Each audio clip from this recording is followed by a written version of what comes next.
Hi, and welcome to my first video for sport and international development.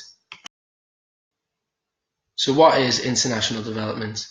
International development is a wide concept concerning the level of development on an international scale. It works with the goal in mind of improving the well-being of the world's most vulnerable people.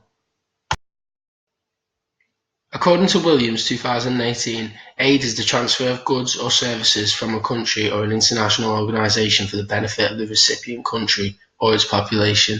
This can involve transferring things such as food, military equipment, and even providing training and medical help. Usually, these loans are by governments from developed countries to help those in less developed countries. An example of this would be how the UK provided $230 million to fight against the spread of Ebola in West Africa.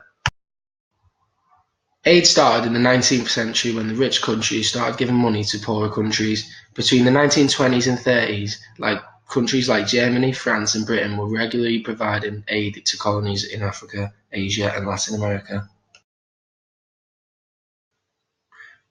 Over the last 100 years, foreign aid structures that began with European colonialism have become tied to shifting economic and political interests as well as growing humanitarian movements. In the post-war decades, the United States became the world's biggest aid donor, starting with the Marshall Plan to help Europe rebuild. Due to years of conflict during World War II, industrial and residential centres in England, France, Germany and Italy and elsewhere lay in ruins. Much of Europe was on the brink of famine, and the only major power in the world that was not significantly damaged was the United States. The Marshall Plan was from the United States to rebuild the Allied countries over Europe after the Second World War.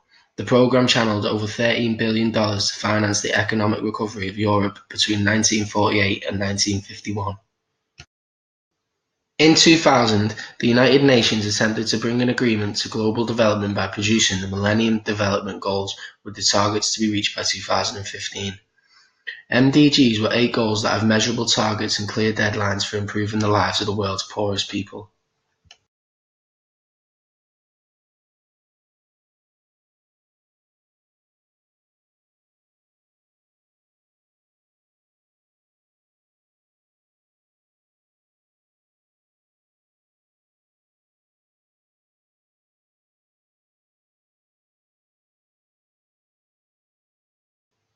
Number 2 was to achieve universal primary education. The primary school net enrollment rate in the developing regions has now reached 91% as of 2015, up from 83% in 2000. Number 3, promote gender equality and empower women. Women now make up to 41% of paid workers outside the agriculture sector, an increase from 35% in 1990. Number 4, reduce child mortality. Despite population growth in the developing regions, the number of deaths of children under 5 has declined from 12.7 million in 1990 to almost 6 million in 2015 globally. Number 5 is to improve maternal health. Since 1990, the maternal mortality ratio has declined by 45% worldwide, and most of that reduction has occurred since 2000. Number 6 was to combat HIV, AIDS, malaria and other diseases. New HIV infections fell from approximately 40% between 2000 and 2013, from an estimated 3.5 million cases to 2.1 million. Number 7, ensure environmental sustainability.